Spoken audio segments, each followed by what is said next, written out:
Welcome to Live, Let, Thrive, a podcast about the Airbnb life, the share economy, and everything in between. Here are your hosts, Micah and Steve. Hello, and welcome back to Live, Let, Thrive, or as Micah says, another exciting episode of Live, Let, Thrive. Woo! And we're coming at you from just Fort Worth, Texas this time because Micah couldn't join us. So I have a replacement for Micah right now, Miss, you might have heard of her, Julie George. Who's Julie George? She's the $1 million host, of course, you know. I would say multi-million, but she put million, you know, yeah, she'll hit that B pretty soon, you know what I'm saying? And so, so Julie George is this crazy Australian lady who started an Airbnb business a few years back and, you know, brought it up to making over $1 million in the first year. And she's telling people how they can do it as well. And she sold her business for a buttload of money, which she can't disclose, but a buttload, just say a buttload. And so, yeah, not only did she build an awesome business, she built it to sell and was able to sell it. And now she just travels the world getting into all kinds of mischief. Welcome to the show, Julie George. Well, g'day. And finally, we've kicked Micah out and I'm in. I knew the day would come, Steve, and I feel like I've made it now that I'm co-hosting this show with you. Yeah, pretty soon you'll be the host and I'll be co-host and then I'll just be pushed out. And then it'll be like, who are those guys that used to do this show? I don't know. It's the Julie George Show. Hello. So, Steve, I'm coming to you from London today. So I have been traveling quite a bit since I saw you last, but I'm in London right now, Chelsea of all places. And right after this interview, I get to go to the fancy Ivy restaurant. So I'll have to behave myself, but I am having a sneaky, there's a wine glass. I can't tell you what's in the glass, but there is a bottle of wine. Have you got a drink there as well? Well, see, before the show, Julie said, yesterday we talked about what we're going to do. And she said, we'll have some wine in the show. Oh, great idea. And so I already opened my bottle, let it breathe a little before we started the podcast. And that she's saying, all they've got here is red wine. I don't drink red wine. I drink white wine. So know this, everybody listening to this show, Julie likes white wine. And she loves New Zealand white wines. So anyways, if you're going to have her over, which is, I'd suggest she's a fun gal, have it stocked plenty of white wine. She drinks about 2 or 3 bottles a day. So just have plenty of white wine on hand. And I can't open a bottle without pouring some. So I'm going to pour me a glass of this Southeast Australian wine. Yay. You know? I'll swirl it, sniff it, do the wine tasting properly. And then drink from the bottle, right? Okay. And it's 11 a.m. where you are. I just need to remind you. And he's holding up the 19 crimes bottle because all of the Australians are criminals. For those of you who didn't do history at school, we're convicts sent out from England. I keep being reminded that every day that I'm in the UK now. So anyway, it's but very pleased to see that you know me well enough to know what wine I drink and that we're celebrating with Aussie wine today. Salut, slanchi, or how do y'all say Salut. it? Y'all just say cheers, or what do y'all say in Australia? Down the hatch. Another, please. So I guess, so I alluded to it before the podcast. I guess the first line of questioning, she's asking what we're going to talk about on the show. She did this. She built her business a few years back, right? And she was able to build it up to $1 million business or multi-million-dollar business and sell it. And then, so she's been out of the game for a few years, as far as 100% in the game. That's a later question. I'm going to ask you if you've gotten back in at all. But so our viewers, listeners are dying to know, can you still do that in today's climate of Airbnb? Yeah, absolutely. Great question. I come across new people all the time just looking to get into this business. And the biggest question is the market saturated? Is there an Airbnb bust, which we've all been talking about? It's definitely doable now. It's just a lot hard. Well, actually, I'm going to say it's a lot harder, but it's a lot easier in the flip side. It's harder because there's a lot of competition out there now. When I first started, I was the only one doing it in my city, and I was able to get 130 properties within a 2.5 year time period because everybody wanted to be involved and have their properties on Airbnb. They just didn't have the time, the skills, or they weren't able to do it themselves. So they were looking for a property manager, and here I was touting my wares with every opportunity. So, of course, I was able to build up a portfolio very quickly. These days, yes, a lot more competition, but on the flip side, a lot more technology, there's a lot of software, and there's a lot of education. So there's coaches like myself or any of the other amazing people that you've had on this show here that are able to really help you fast track and lay that foundation down quickly, get the systems and processes in place, get the paperwork organised that you need. For me, I didn't know what I didn't know back then. 2016, all that long time ago. But things have changed very quickly since then. So I had to learn the hard way, but I had the opportunity of a lot of the market share. These days, it's flipped. There's a lot of education, a lot of resources out there, but you just have to fight a little bit harder, and you have to be a little bit more savvy when it comes to starting these businesses. You have to differentiate yourself from the competition.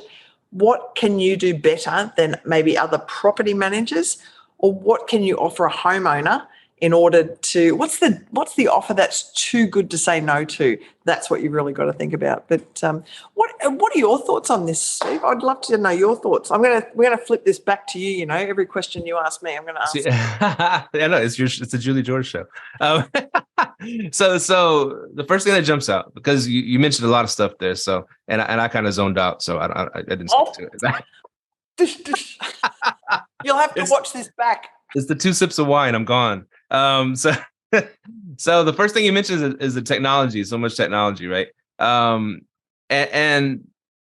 things that help us, manage a portfolio of Airbnbs. Now, what really stood out from your book and your last appearance on the show is that you ran your whole business from like a notebook, right? Because we asked you what apps you use, what technology.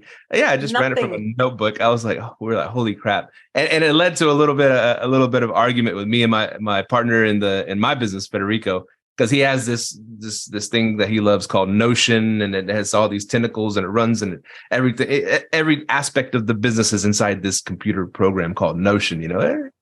Big veiny thing. Anyways, So I told him we were expanding, we're having growing pains, and he was talking about, but Notion this and that. I was like, Julie George ran everything from a little notebook, and he's like, we're not Julie George, and he's like, he got it. If I ever dog on Notion, he gets back. I remember bringing up Julie. She did a multimillion-dollar business from a notebook. We're not Julie George. This is different. Okay. So, anyways, that was that's what stood out first. I didn't want to tell that little story. So yeah, there's so much more technology built for people to manage a giant portfolio. You had over 130 properties. That's a lot, of Airbnbs or short-term rentals. We call them short-term rentals now because it's not just Airbnb. And that leads me to the next question I've been wanting to ask, because when you stated in the book and that you solely used Airbnb, that was it, right?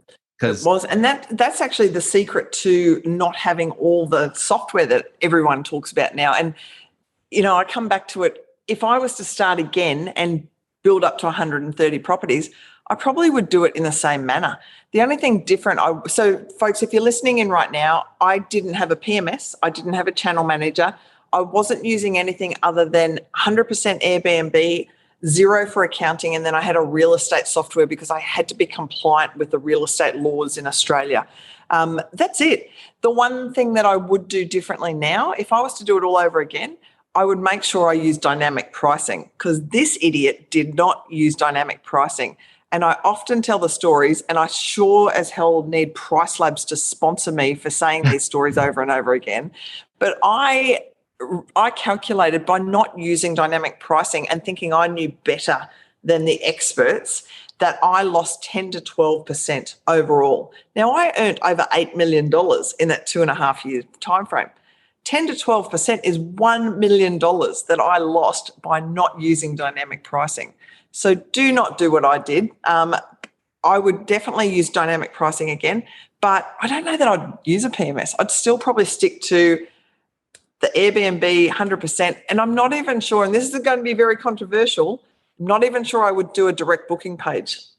No. You heard it here, folks. I think there's a lot of peer pressure these days to do direct bookings. I'll say that, and there is a lot of pressure, like you mentioned.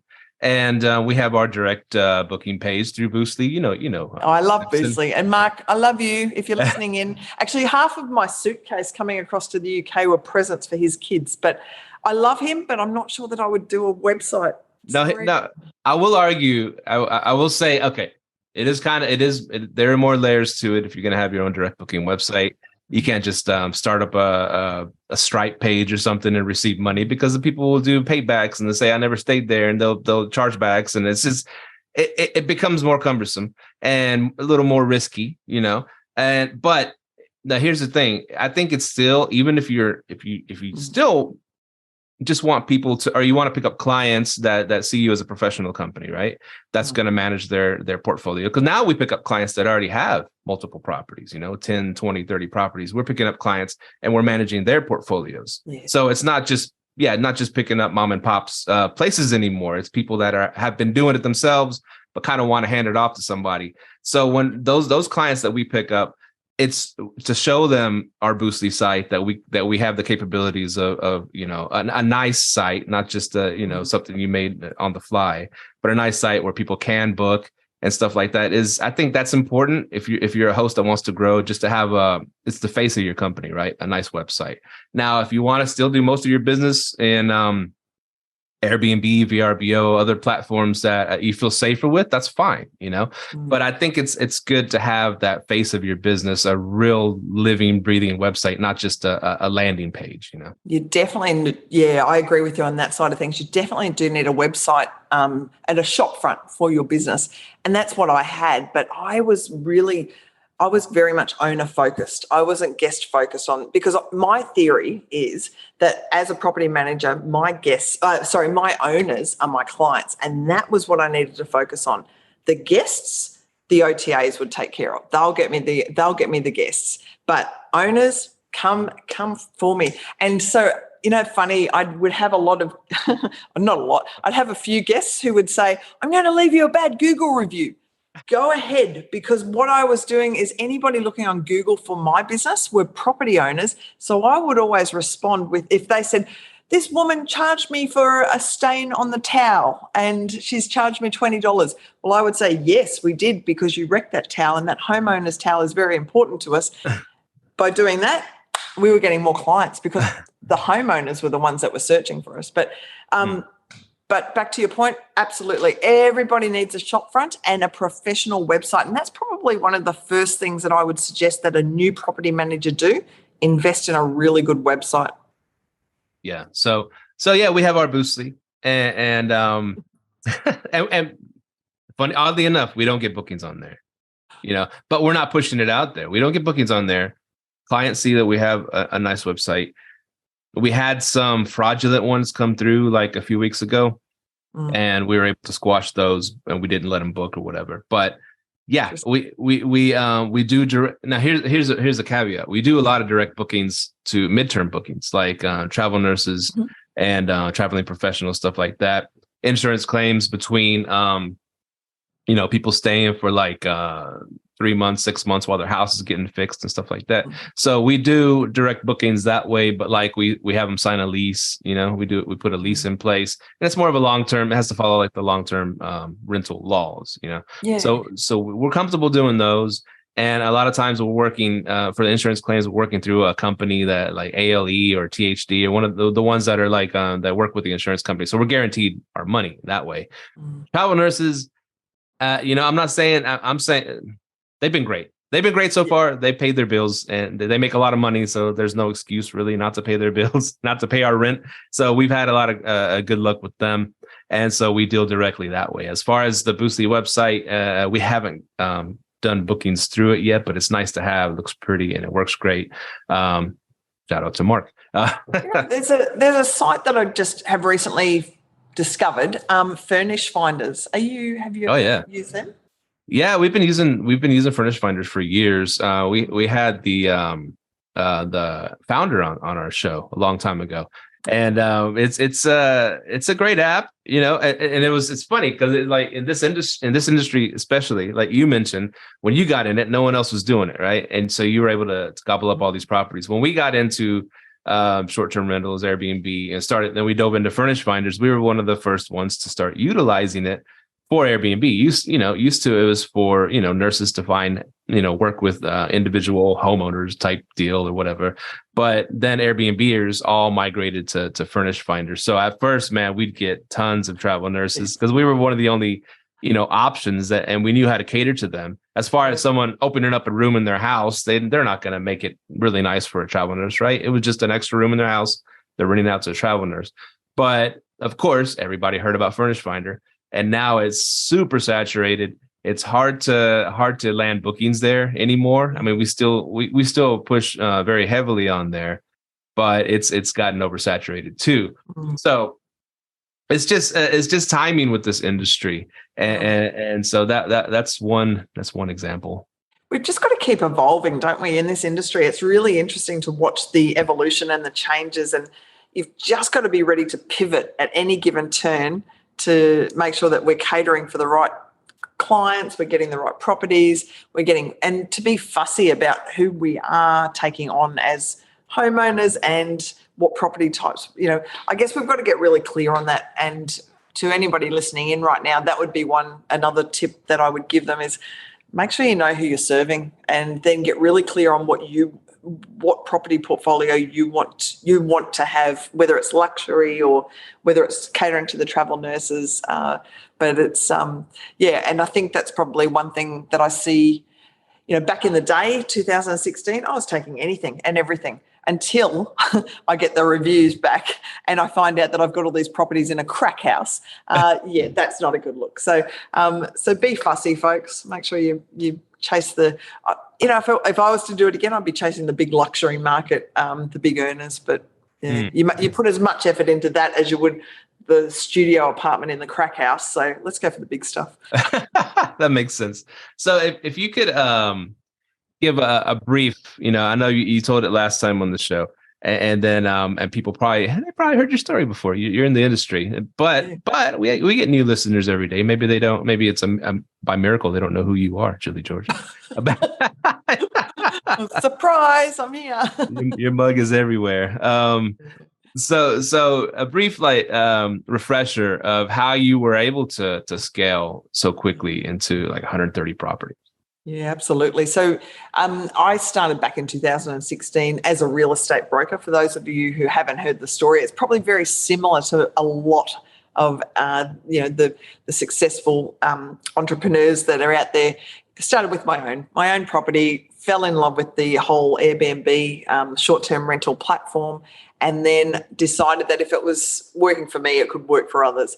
A couple of tips that were very important in helping me scale to 130 properties in 2.5 years.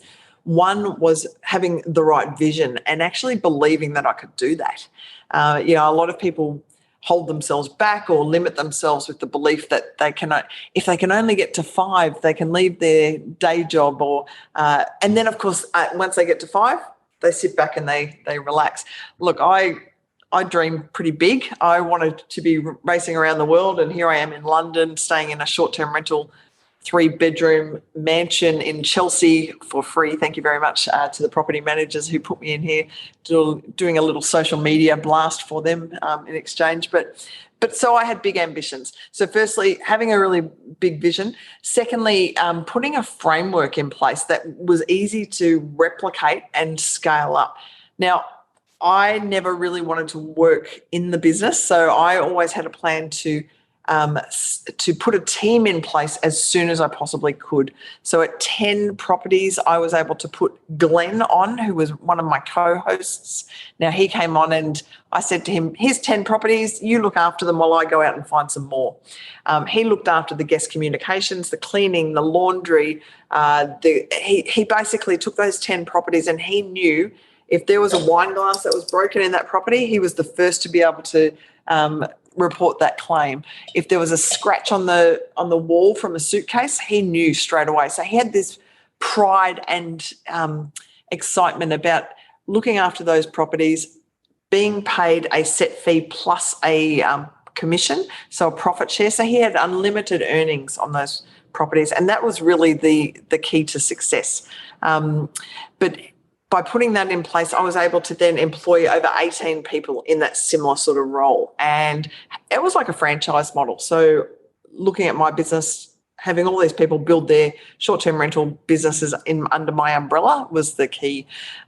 Systems, policies, procedures, do my head in. But I tell you what, if you can write it down and get it out of your head down onto black and white, folks, I promise you, if you can create a playbook, you are going to be so much better off. You're going to be able to hand that over to somebody and let them take over the running of your business while you can go and have a vacation yourself. Do not be a slave to your phone, okay, like I was. You need to be able to put that down and walk away, but you need, in order to do that, delegate, and outsource. So I guess those are the operational side of things.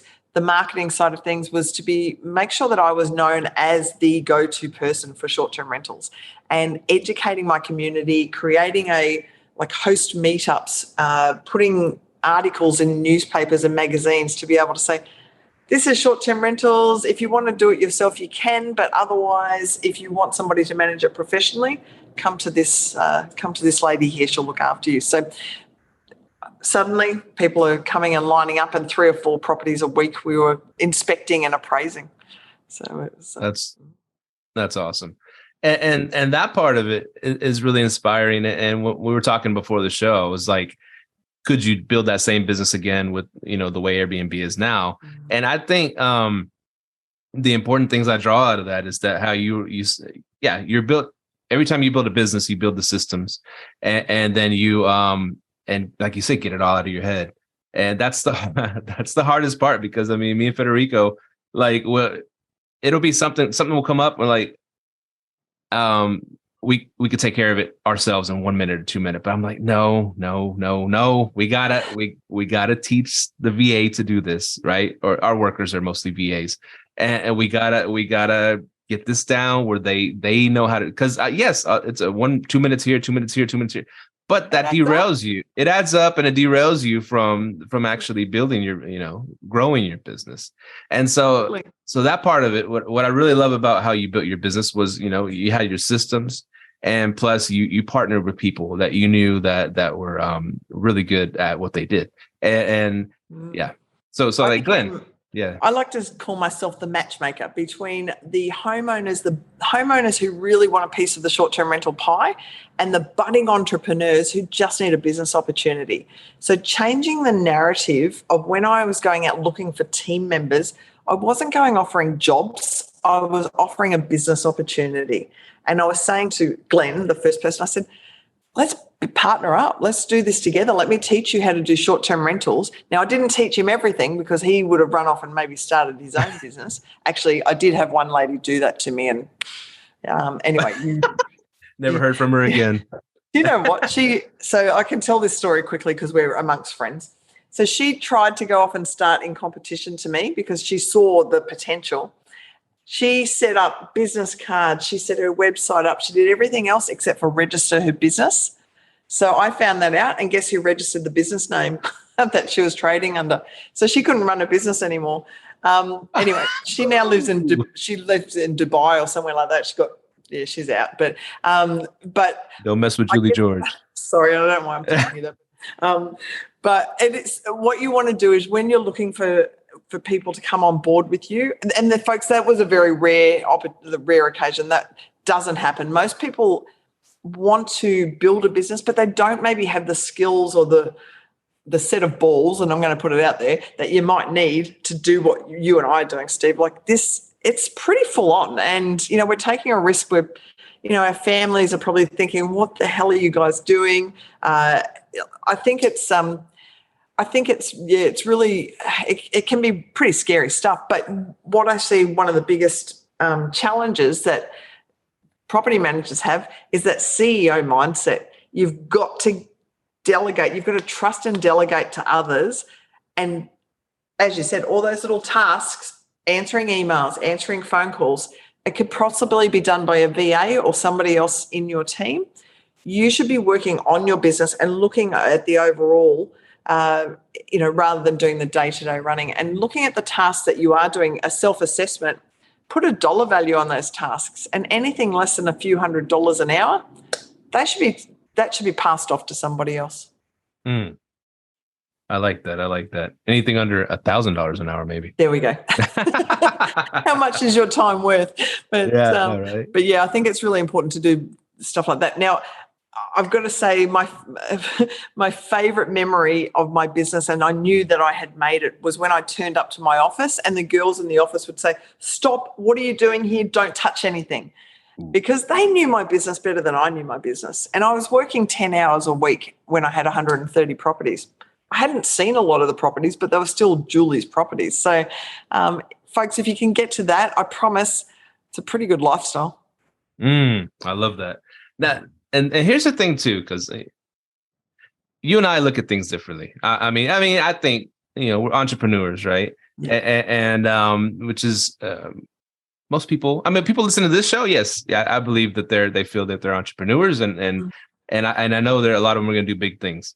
But so many people's mindset, like you're saying, you were doing all this, busting your hump, and family's like, "Why are you doing all that?" I get that too. Every entrepreneur probably gets that from the family. Really, you're going to do that? What do you mean you're going to retire at 45? Well, that doesn't even make sense. He goes, "Well, when are you going to retire?" "Oh, hopefully 60. Oh, hopefully 65. I go, "Why 65? Well, that's when you're supposed to retire." I'm like, yes. So this from 45 to 65 is the best years of your life. I mean, I think, it's going to be some great years where you can still walk and get around and have fun and go all over the world. Why do you want to be tied down and then just enjoy the last, part of your life where you can barely get around? I don't know. So you're living the dream. You're a shining example for all of us. You keep asking me, when are you going to retire? I'm terrified too. Why? Because I've just been, programmed all my life. You have to work until you're 65, but I can make the leap now. I'm putting everything in place. And September, my birthday's September 28th. You're going to put it out there, the date? September 28th is my birthday, and that's I'm going to be out by September 28th, if not sooner. So yeah. Does your boss watch this show? I don't know. I don't give a shit. I know that there's people at my work that do watch the show, and they know me as the Airbnb guy, and and it's kind of fun because I of all the people that have asked me and have I've given so much advice to, even though I know it's probably fallen on a lot of deaf ears. I don't mind. I love you love talking short-term rentals. Yeah. So if a tree asked me a question, I'd go off on the tree for an hour about short-term rentals, and even though it's probably just my own mind asking me, but a friend of mine, shout out to Shannon. This is the second shout out I give him the show. He actually asked me months and months all these questions, and he bought his first home that he was going to do short-term rentals in Shreveport, Louisiana. And he's so excited about it, and he did a great job. He made it beautiful. He's kicking some butt with it. So it's inspiring. Just one person, that's so cool. Shannon, congratulations. Honestly, the first one is the hardest. So Shannon, kudos to you, buddy, for actually making the leap. Yeah, he knows you because he watches he's all over the YouTubes now. He watches all the videos, so he knows Julie George, the $1 million host. So yeah, I don't know that I rambled. It must be the wine talking, but just to see that you actually put your heart and soul into a business and was able to make it turn into a multi-million-dollar business. Yeah, and using. And then you didn't try to do it all yourself. You relied on partners to help you to right away. As soon as I was able to afford it, I put somebody on to help me, and I think that's the secret. But then. Then I was lucky enough to really package it up and sell just before COVID.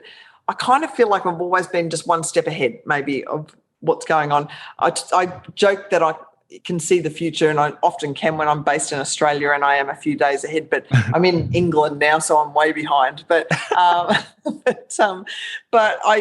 now I get to help others, and I really get joy out of seeing other people's success stories and just seeing them being able to scale up their businesses. And I've coached some of the biggest names in the industry, the Rachel Gainsboroughs, the Kyle Stanleys. There's people that all over that I can see now that are just doing super things and following some of that advice that I'm giving. So folks, if you're out there and you're listening and you want to coach, get in touch. Sorry, I just plugged. Yeah, you're a good plugger. I don't know what that means. So I wish you were drinking wine. It'd be a lot more. I know. I'll just pretend. Glug.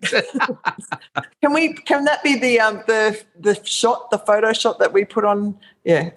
No, let's pour some on this and see what happens. Don't you wreck that book. Your daughters are going to read it, Steve. Shout out. Yeah, my wife and daughters say hi. They love Julie, Auntie Julie.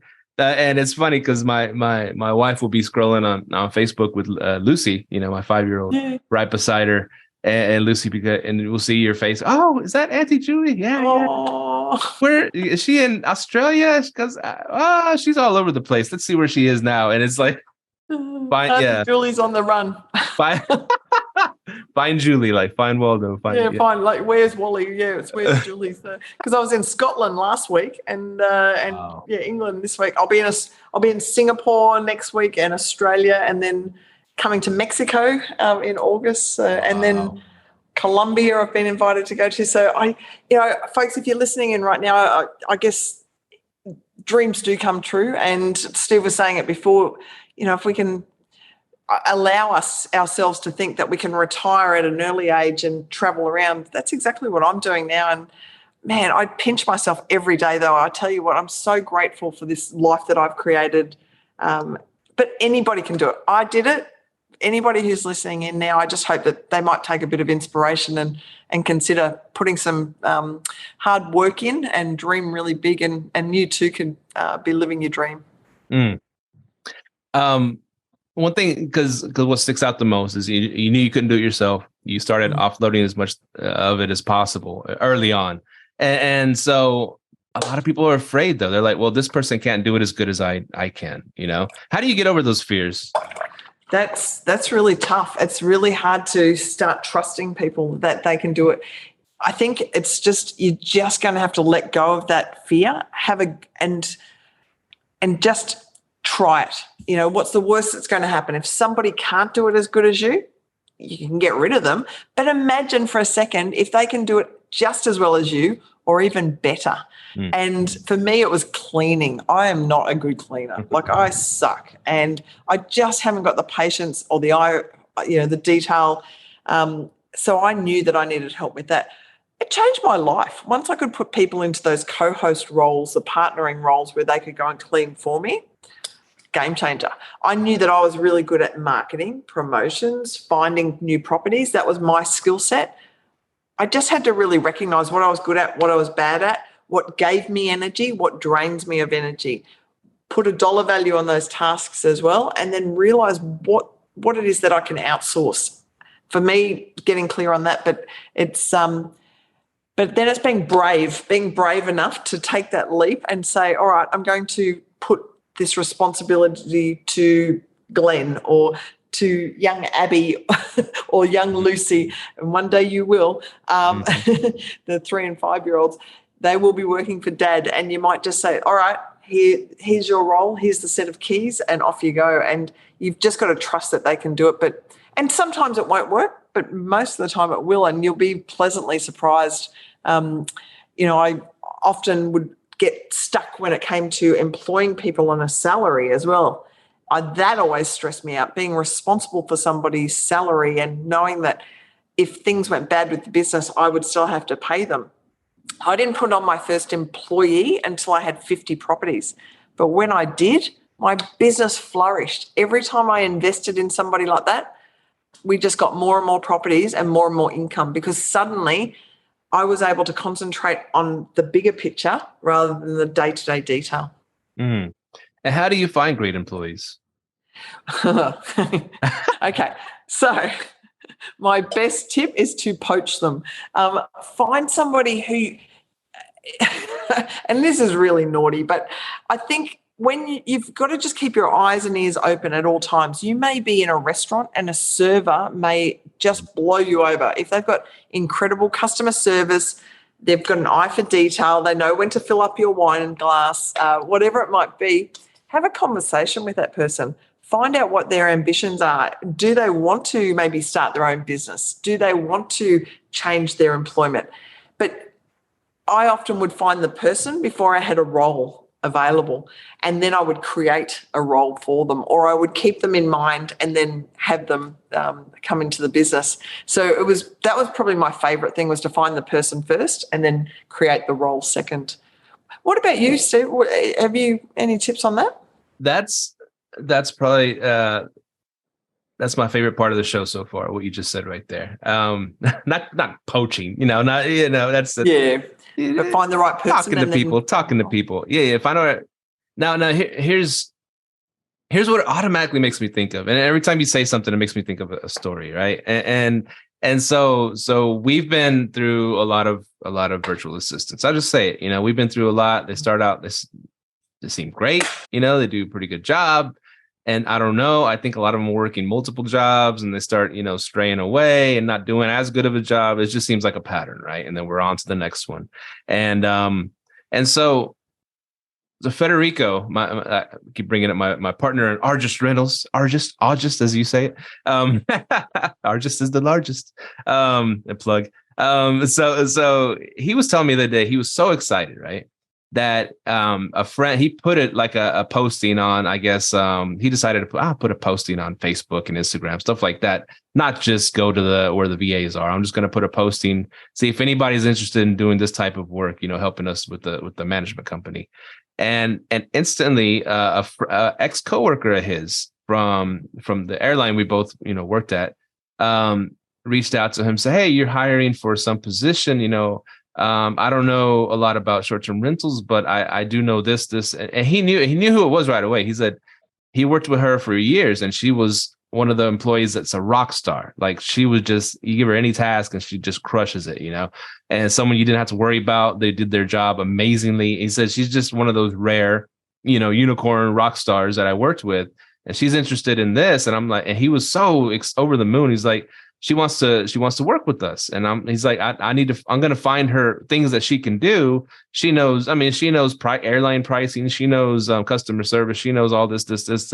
And I think it'll translate well. But above all, he knows that she's just this amazing employee. Right. And so he's, like you said, you find the person and then the role, create the role. So I was like, that is so freaking cool. Yeah. I think also too, one of the biggest things that holds people back is to find enough tasks to keep somebody busy. But if you can find someone like that lady who you were just talking about, who can maybe create, like, she might be able to think outside the box and create her own tasks, or be able to start putting this playbook together, the systems, policies, procedures. I'm actually about to hire a personal assistant. Finally, I'm going to, it's time to come back and take somebody on, but it's somebody that I once had as an executive assistant for me. So I know that she's really amazing. Actually, I'm putting it out there and I haven't actually signed off on a contract yet, so she's probably going to hold me to it now. But I know that lady will not only be, I don't need to babysit her, and that's probably the best thing, is that she will be able to be autonomous. She will be able to look for things to do to better the business. And one of the policies I always stood by was, if somebody came to me in my business and said, Julie, I've got this great business idea, and it may be offering transfers and pickups from the airport, or it might be to put mini bars into the short-term rentals. If they're willing to put the time in and to get that side of the business set up, I'll go 50-50 with them. I'll put up the upfront costs if I think it's a good idea, a little bit like Shark Tank. They run it, but then we go 50-50 in that business idea. And something I would always say is, no matter what the employee or the person who's working with you does, give them a piece of the pie. Give them some sort of an incentive. They cannot just work an hourly rate. You've got to incentivize them and have them working as your sales team as well. So every time they bring a property to you, give them a kickback, but also incentivize their workload. That's so cool. And I bring it back to my company. We're talking about our companies, our businesses. That's what we do. So that automatically makes me think, because I know Federico's running the operations side, doing mostly the short-term rental side, Airbnb stuff, and I'm doing the corporate longer stays side of the business, getting us the travel nurses, corporate rentals, stuff like that. So I got at, how do I put this? So, okay. So my employee, I guess my assistant is actually Federico's brother. He's been doing stuff for us for a while now. And now, so I told him, hey, can I take your brother on my team full time? And so I'm going to teach him how to do all this stuff. And he's doing amazing. He's got some really, really good, really, really amazing skills. But what I told him, I was like, I guess it's technically, you have your shift, but you can, as I said, anything you put over that. I mean, if you land us any bookings at all at any time of day, I'm going to give you part of that booking, And so that gives him an incentive. Hey, he might be after hours or whatever it might be. But a message comes in from Furnish Finder or a corporate client, whatever. He's going to respond to it, try to close that deal because that means money for him. And so, exactly. So you can't just cap what they're going to make. I mean, it's just human nature. Okay, I clock out. I'm not even thinking about my job anymore. You know what I'm saying? So yeah, have people like that. Yeah, yeah. You want to empower them. You want to empower your team, and then create that loyalty, but have them driven and just excited about your business. And I think it's really important to make them feel like they're part of the team. They're not just doing one set task with their blinkers on. That they're part of the overall picture. And so celebrate the successes. If you've had a big month, talk about it with your team members, take them out for dinner. But I like what you're doing with Federico's brother. That sounds awesome. So it's exciting. It's exciting watching your success story, Steve. Like honestly, and every time I talk to you, it's like, are you retired yet? Are you out of your job? But now you've put it out there. So hey, it's out there. It's there. And all because of you, Julie. You inspired me. Oh, it's not because of me, but I'll take it. And folks, you heard it here first. But no, it's not. And that's where I just love seeing the hard work and paying off as well. So, your family will benefit so much once you're out of your day job and you're concentrating 100% on the business. You're going to be able to have that flexibility to go to the girls' school plays or whatever it might be, and you're not going to be tied down. You're not answering to anybody. There's no way. I often talk about, employees often worry about losing their job. Entrepreneurs always worry about having to get a job. So let's make sure that we all stay entrepreneurial. And one of the biggest bonuses, I get to day drink. Yes, you do. Yes, you do. You're leaving me high and dry there, Julie. Come on. Does Micah allow you to day drink, or is it just, when you bring me on to be on the show? Funny enough, most of our podcasts we record Friday nights. And so that's dangerous. Yeah, you can't tell someone not to drink on a Friday night. Come on now. No wonder the first episode I ever recorded with you, I still remember it as being one of my all-time favorites podcast interviews. And that's probably why. Now I find out that both of you were drunk. We were knackered. I'm just kidding. No, I drink tea during the podcast. Ew. But yeah. So I have my cup of tea. Lovely. What can go in the teacup though? That's a mystery right there. Crazy Julie George, everybody.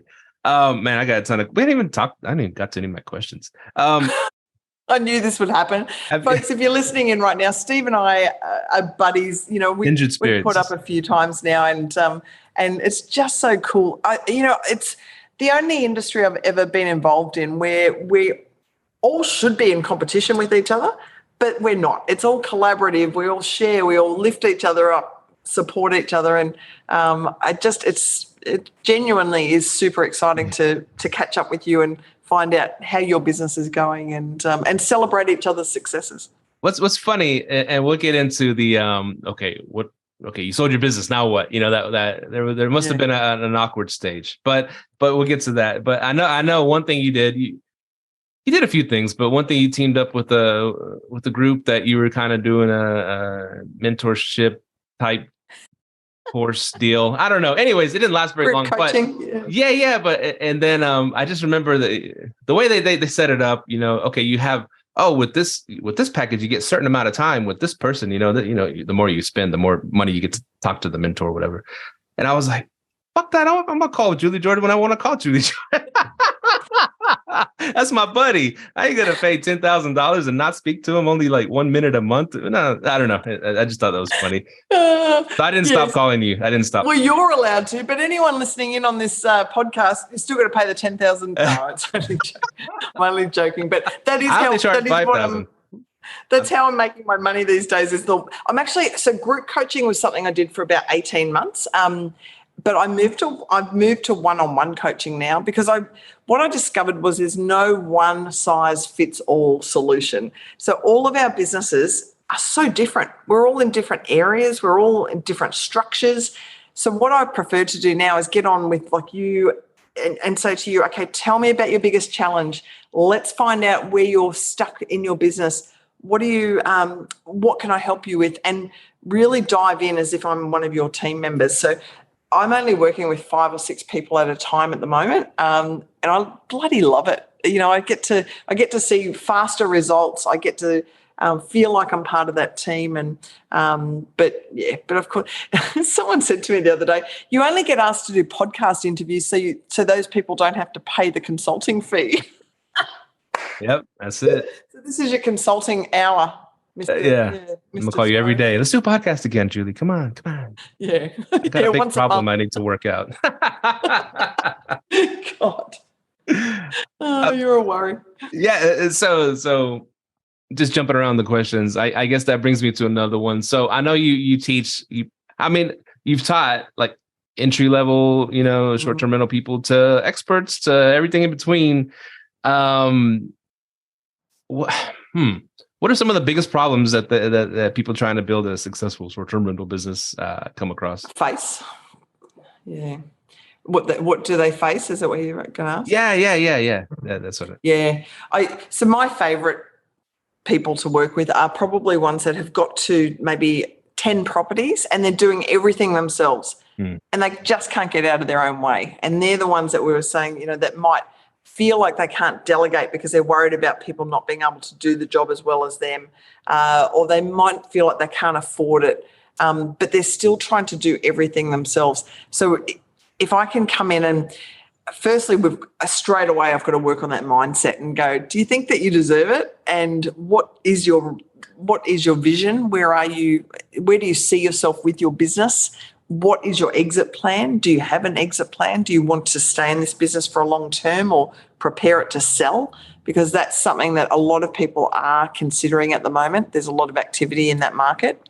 But it really comes down to getting the vision right, getting their dreams, knowing what the goals are so that we can then roadmap to those goals. So that's probably one of the biggest challenges.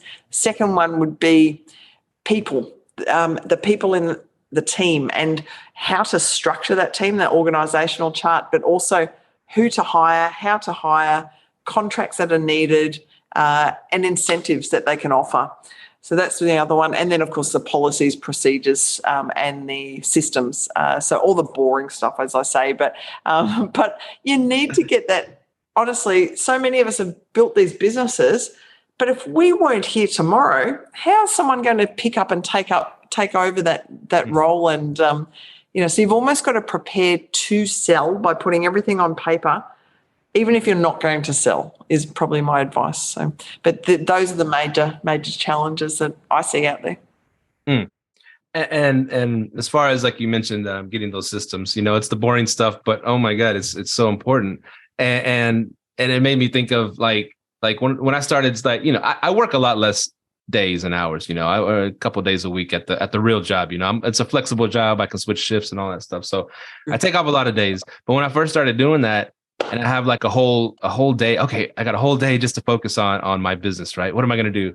Okay. This thing that I keep doing, let's just say, for example, reaching out to furnish finders, travel nurses, just something simple like that. That takes me, a few minutes for each nurse or each person on that site to reach out and have a back and forth conversation. And so I'm going to get this all out of my head and I'm going to teach my virtual assistant to do this. Oh my God. I was something so simple. It took me like 3 or 4 hours trying to write the systems and build the code for someone could step in and do it. And it's frustrating as hell. You're working through the muck. It's muck because then the VA will ask you, oh, but what if they ask this? And what do you, oh, fuck, I got to go back and let me. And it's time consuming as hell. But once they get it down, I mean, they can game changer. A game changer. I do whatever I want to hang out with my family, and they've reached out to 100 travel nurses that day. Here's all the responses. Here's the feedback. Here's the, boom, boom, boom, boom. Here's the lead. Here's the hot leads. Here's holy shit. I know it took me all freaking day for one stupid little task. But once you get out of your head onto paper, and all the variables that could happen in that situation, then it's gone, and it's just totally worth it. And now you get the VAs to start writing out those systems. But folks, if you're listening in, if you're doing a task more than 2 or 3 times a week, do exactly what Steve did. Schedule some time to actually either write it down or record a Loom. Recording Looms are a really good way to do it as well, because you can show your screen and but you just need to be able to take that time where it feels pointless, like you're busting your ass for 3 or 4 hours to write it down, and you feel unproductive because you're not bringing in any money. But in the long term, it's like writing a book. You write it once, you never have to, it's out there forever then. So, Steve, I'm really happy to hear that you've done that, because you can see the value out of what that's brought in. So are you going to do some more of that? I've made a lot of Looms. I love Loom. By the way, we're not sponsored by them, but shout out to Loom. Here's the thing. If you're out there, you don't know what Loom is, first of all, go to loom.com and check it out. It's cool. You can make these instructional videos and stuff like that. If you're not someone that's good at writing out things, it's a heaven sent, which I'm not the best at either. I guess I'm all right at talking. I've been doing enough of these podcasts and getting knackered with Julie. Yep. Goose. But what's cool about Loom, you always send me on a tangent, is, okay, you can make the video, you go through it, it shows your computer screen, you go, this is exactly how I do it, boom, boom, boom, boom, boom, boom, boom. But afterwards, I was not, don't just make a video and put it out there, because, some people are visual learners, some people aren't. Underneath it, there's like where you can put comments, right? You can write out the whole freaking 10,000 word script underneath that, step by step, how to do it, not just showing the visual, but you have the step by step as well. And if they have a question, I said, well, look underneath, there's all the comments, and there's if this happens, this happens. So it's all in the video and written down too for them. So it's a cool thing. I love Loom, and it's helped me a lot. Love it. Good. Whatever works for you folks, but you just got to get it out of your head, down on paper or recorded. So. Recorded. Have you completely jumped out of management? No, once I'm addicted to it, right? So here's the thing. So I've only got one at the moment, but I really wanted to keep at least one property active so that I could stay relevant and stay in the game. So I've got one that I arbitrage, which will come to a surprise of most people who ever heard me on Clubhouse or on podcasts, where I've always said arbitrage is not my thing. Well, it is my thing when the numbers add up. So I rent this property for about $2,200 a month, but it brings in about $8,000. So I was like, okay, I'll stay with that. Mind you, it's very difficult to. I've got my son managing it for me while I'm over in London, and I can't get hold of my child. So if your child is going to work for you, be prepared to fire your child, because that's exactly what's about to happen when I get back to Australia. So Joshua, if you're watching this, you're fired. It's not the first time I've had to fire him. It's not going to probably be the last, but only one property, and that's really just to stay in the loop. And this time I'm using dynamic pricing. Nice. I think I saw that property. It was at oceanfront. No, it's jungle. It's kind of on the water. Like it's got a lagoon, a beachfront lagoon, but it's a zebra print. It's called Wild Luxe. It's exactly what the Suarez family needs when they come to Australia. It's down the road from Bluey's house in Brisbane, and I know. See, the girls will love it. So, and down the just a few miles away are all the kangaroos and koalas for you to cuddle in. Oh my God! Get down to Australia. They'll be in heaven. I will sacrifice and hop on a 10-hour, 20-hour, whatever the plane ride over to Australia with my crazy 3-year-old. Oh my God. Yeah. I might have her chug some NyQuil, or who knows. I didn't say that. Yeah. No, it's recorded now. You know that, It's right? recorded. It's on the internet. You're What could go wrong? The art of, that was another question of mine. The art of, I'm sure you've had to fire people in your day. That's hard. That's really hard. And that's something that I consult on as well, because that's, people find it really tricky to let go. But my theory is hire slow, fire fast.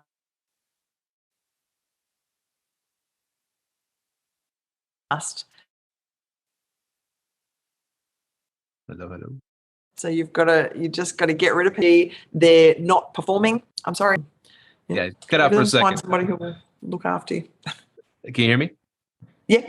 Okay, so you said hire slow, fire fast, right? Mm-hmm. Okay, yeah, because it cut out for a minute, and we'll have Claire Hook. I won't say her last name, but she's my favorite. And she's our editor, so I'll have her edit that. Yeah, Claire's the best. HFM. But yes, hire slow, fire fast. Make sure that if somebody is giving you a headache, because that was the biggest issue for me, is dealing with people in the team, and it wasn't the guests, it wasn't the property owners, it was the staff. And gosh, I'm recording this too, right? So all my former staff members are probably pointing fingers at each other right now. But you've just got to make sure you've got the right team under you that's supporting you and pushing you in the right direction. That's good advice right there. Another big thing, but this is your life now. And you are a mentor. You travel the world and you speak at conferences, which is cool, amazing. And then you mentor people. So, for example, someone like me. Okay, here's the big thing that sticks out: imposter syndrome. So, have you ever experienced that? Because I'm like, I know a bunch of stuff. People ask me questions. I know a bunch of stuff about short-term rentals, about short-term, midterm, all that stuff, and I love sharing with people. But as soon as they bring up, oh, can you mentor me? I'm like, I don't know. Am I qualified for that? How did you change your mindset? Imposter syndrome is so real, and it was something that we've just spoken about with the other authors of Hospitable Hosts. So we've just had our second book released. We've got Netflix who have picked us up and are very excited. Now you're going to be in the next book, Mister. Yes. We're recording that as well. But we were just talking about imposter syndrome and how you don't feel worthy of being able to give advice or guidance or be able to stand up on stage and talk about these things. You have to fake it till you make it. I promise you, it's just as simple as that. You've just got to smile. You've just, a lot of the times people are looking for mentorship or advice.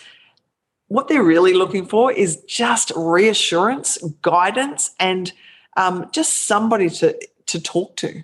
But imposter syndrome, I promise you that if you have just, we were talking about in Nashville at the big conference that we want people to stop apologising for having only one property. Well, don't apologise. Celebrate the fact that you've got a property. You're in short-term rentals. You actually are living the dream already. If you've got one property, holy crap, that's way more than the wider population. So just take a second to step back, smell the roses, realise how much you have achieved, and realise that you actually do know what you're doing. You look at where you are and believe in yourself. But yeah, sometimes you need an uppercut to remember that you are worthy. That you started. Steve, I'll give you an uppercut. Thank you. Ooh. Thank you. And you won't fake it. So that's the thing. And even if you do the one, okay, here's an analogy I heard was pretty cool. Karate, right? You don't know karate. Maybe you do know karate. Yeah, you did. You said. Mr. Miyagi. And so I heard somewhere else, might have been another podcast. I'm a podcast junkie, but someone walked into a karate studio, right?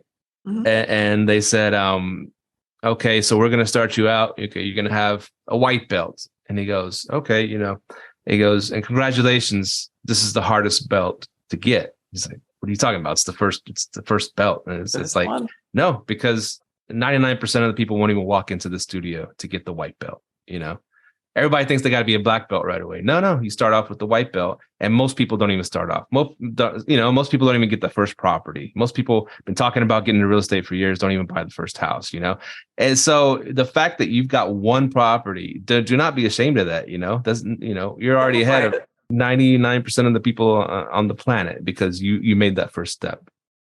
Exactly. So celebrate it and just be proud. And, one thing I would love people to do is stop apologizing, in advance and saying, I'm sorry, but I've only got one property. No.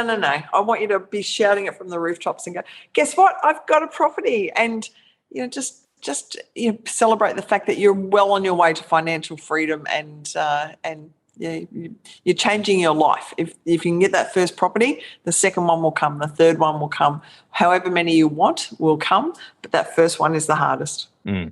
Me and Julia George are some motivational mofos. I'll tell you that much. Yeah. We should take this act on the road, Julie. Move over, Oprah.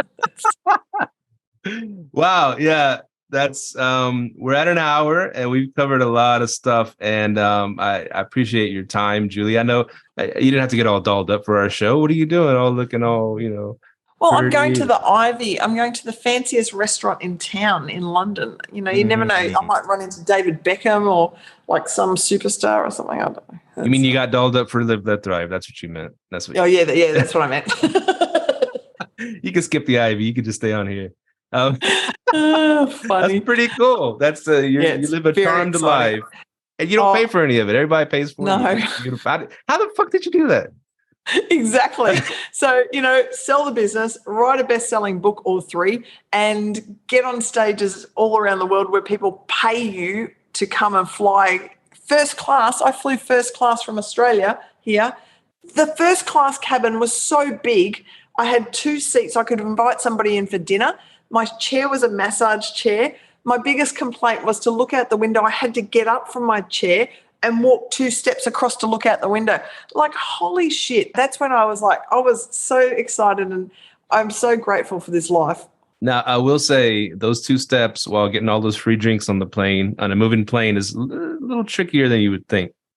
The balance was happening, but Steve, I tell you, so it was 25 hours or something. It was flying time, but I tell you, in first class, when you've got all those luxuries, I'm ready to do that again. But yeah, I'm a lucky girl. I say lucky, but I think there was a greater plan. There was a lot of hard work, and now I'm reaping the benefits, and I am just freaking loving life at the moment. So, but folks, honestly, if I can do it, you can do it. Steve, I know you've got a copy of my book there. What I'd love to do is, can you hold it up? If anybody is listening in, you've been inspired by anything we said today, please, if you want to shoot me a message and let me know that you've listened in to Live, Let Thrive, you've heard this interview, let's say the first 10 people, I'm going to email a copy of that book to. Nice. And she fights alligators in the book, so it's a good book. Crocodiles. Oh, crocs. Come on. First job ever was feeding crocodiles. But folks, get in touch with me and let me know that you've listened into the 2 of us having glasses of wine and shooting the breeze. Shooting the shit. I was going to say that, and then I'm like, don't swear on your show, but you said me I can. Next time you better be drunk, okay? You better be drunk. Yeah, then you'll have a good show, won't you? Yeah, she was putting little koala bears on everybody at the last party the one in Dallas. She was all over the place. It was fun. Cool. Where can people find you, Julie?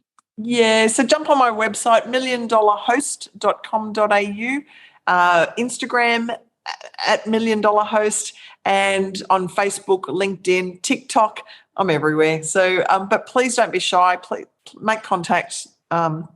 I would love to see if I can help. And I'm offering 15-minute free Zooms. So if anybody's interested in just having a chat like Steve and I are today, get in touch. I want to find out about what you're doing out there and see if there's any guidance I can offer. Sweet. Thank you so much for hopping on again, Julie. Repeat guest, Julie George, everybody. Yay. Now go have fun at your fancy hoity-toity restaurant. And thanks to Micah for being away. Micah, go away again sometime. He'll be back. Don't worry. He'll be back. We love him. Bye, Julie. Bye. And you can find Live Let Thrive, of course, at liveletthrive@gmail.com and all that stuff, liveletthrive.com. Julie's signing off over there. We'll see y'all soon on the flip side, episode 251. Peace. Bye. Thank you for tuning in to this week's episode of Live, Let, Thrive. Be sure to tune in next week for all the latest in the world of Airbnb and all that entails. Bye-bye.